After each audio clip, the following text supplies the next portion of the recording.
Hello students, welcome back. This side again your computer teacher Akanksha. Hope you all are good at your home. So in this second part of chapter 1, today we will study computer languages. Okay. Firstly, we will know that language is a medium to express our views and feelings. Now, if we are talking about computer language, it means to communicate with a computer, and as a human we need a language to communicate with a computer because computer is an electronic device and it can understand only electrical signals of on and off, means 0 and 1. So how to interact with the computer? We can say that to make computer work, for every action we have to give some instructions or we have to give some commands. So as a user we will give instructions or commands to the computer, and these instructions are collectively known as programs. Okay, but the thing is these instructions had to be understood by the computer also. For that we need a language in which we write instructions that a computer can understand. These languages are called as programming languages, or we can say it computer languages. Now moving towards the categories of computer languages, we are having 4 languages here listed out: machine language, assembly language, high level language, and 4th generation language. One by one we will study it. Firstly we will start with machine language. Some points I have listed here: uses binary codes, machine independent, the only language directly understood by a computer. Okay, I will explain it. This language is called as binary language also because it will communicate with a computer with 0 and 1. 0 state means off state and 1 state means on state. Okay, machine language is very high speed and it needs very low memory to interact with the computer, but it's very difficult to write any instruction in it, as because we have to write in 0 and 1. Yes, also because of all this language is called low level language. Fine. Now next is assembly language. This language uses some symbols instead of 0 and 1. This language will use some symbols. For example, we can take the example like if we want to add two numbers in computer. So for the add binary number, we can take 0010. This we will take in binary language like machine language, and for the assembly language we can simply write add here. Okay, again I am repeating, this language uses some symbol instead of 0 and 1, and these symbols are called mnemonic codes. What they are called? Mnemonic codes. For example, if the operation of add in machine language is 0010, then in assembly language we can directly write add as symbol. Programming means to give some instructions to the computer in this language. Programming means to give some instructions to the computer, and in this language it is quite time consuming. So it is also regarded as again low level language. Fine. Now third one is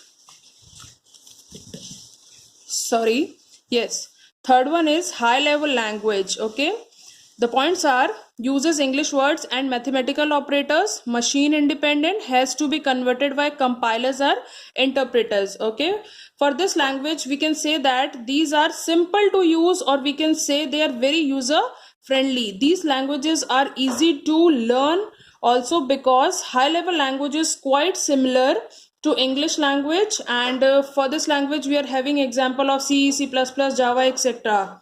Fine. Okay, now at last we are having 4GL, means 4th generation language. Points are: human like language, application development tool, minimum user skills required. So these 4th generation language are similar to human language. They are as highly user friendly. They are having a very high speed of execution. For example, we can take SQL for database.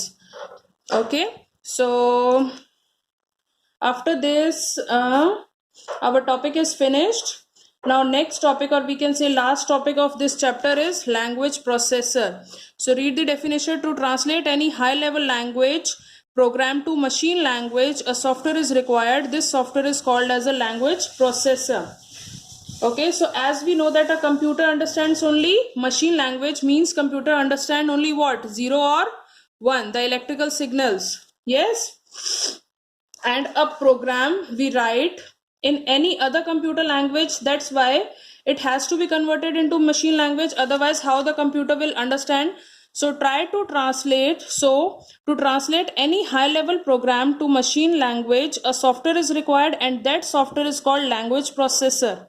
Okay, language processor, or we can say language translator also. There are 3 different types of language processors I have listed here. Can you see? Okay, assembler, interpreter, and compiler. Okay, so what is an assembler? What is an assembler? When a program is written with the help of assembly language and we want to translate into machine language, then assembler is used. Here also I have given some points. Used for assembly language means when we will write our program in assembly language, that program is called source code, and that source code, if we will convert or we will translate into machine language, then assembler is used, and that converted program will called object code. Okay.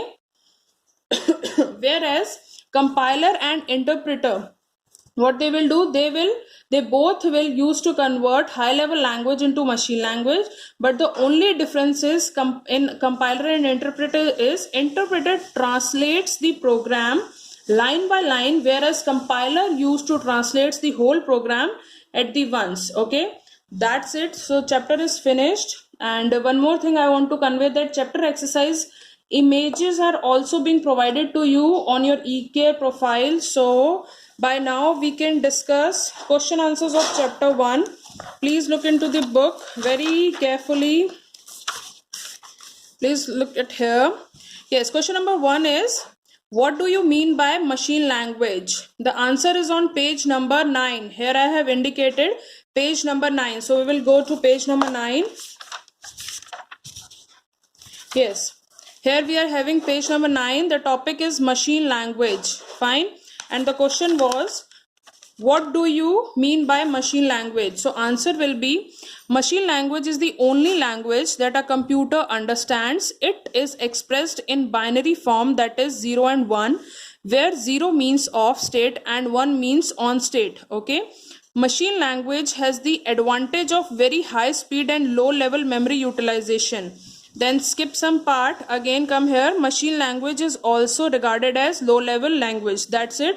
This is the answer of question number 1. Okay. Now next question is, second question is, how is assembly language different from machine language? Again the answer is on page number 9. Here also I have indicated page number 9. Again I am repeating the question, how is assembly language different from machine language? So again we have came on page number 9. Topic is assembly language, second generation. Fine. So cut the word this. You have to write here assembly language. Assembly language uses mnemonic codes, as I have explained, or symbols in place of 0 and 1. For example, if the operation code for add is 0010 in binary language, it is directly written as add in the assembly language. As assembly language uses symbolic codes, hence it is easy to work in assembly language than in binary language. This part is answer number 2. Fine. Now we will come to question number 3. Now look upwards.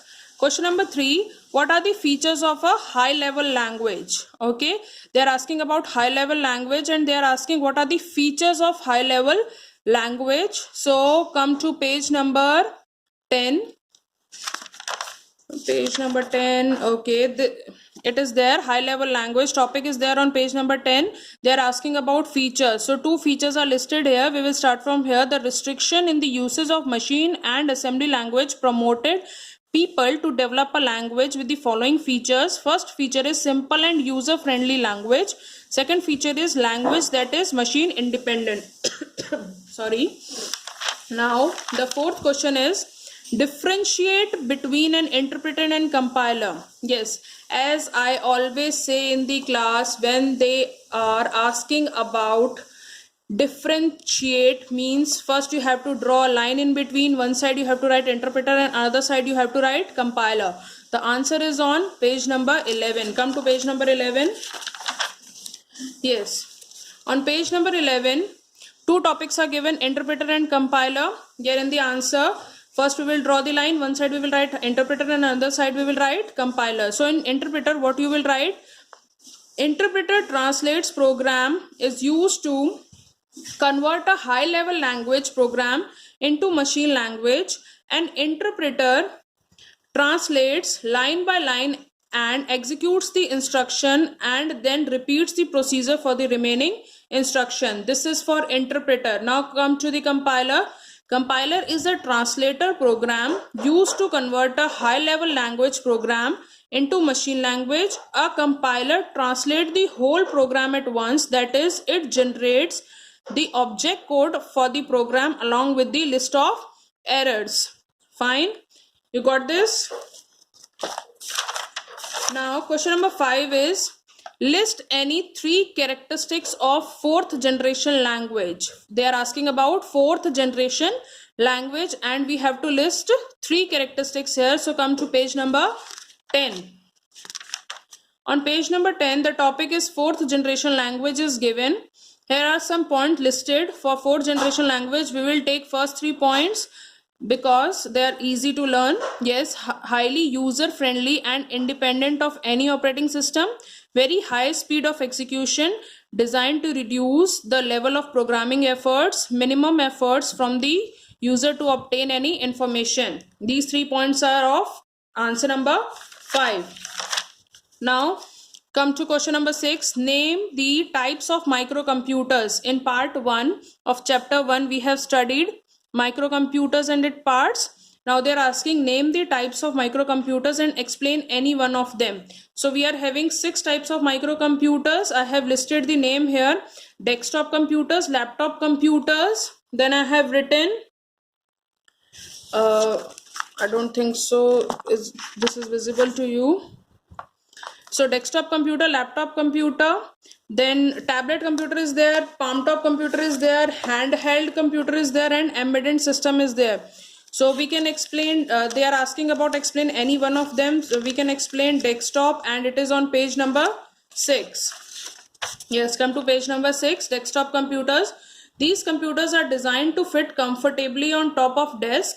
Desktop computers typically come with several units such as monitor, CPU, keyboard and mouse, which are connected to each other and work like a single unit. Fine with this? Now next is okay, write the difference between laptop and tablet. Again, when the difference is being asked, draw one line. One side you will write laptop and another side you will write tablet. It is also on page number 6. I have indicated here. Okay, yes, again on page number 6, firstly they have written desktop computers. That is the answer of answer number 6, question number 6. And now question number 7, difference between laptop and tablet computers. In laptop I have underlined some lines. That lines only you have to write, not the entire paragraph. Fine. Laptop computers are small in size and can be placed on the lap. Now skip all these. Come to the last line. We can fold down the screen of laptop on the keyboard when not in use. Laptops usually have 13 to 15 inch screen. Now for the tablet side of the answer, you will write these computers are smaller and lighter than laptop computers but bigger than smartphones. Instead of a keyboard and mouse, tablets use touch sensitive screen for typing and navigation. Tablets have 7-inch, 8-inch or 10-inch screen. That's it. Till 8-inch screen. The answer number 7. Fine. Now, so many questions are there. Yes, question number 8.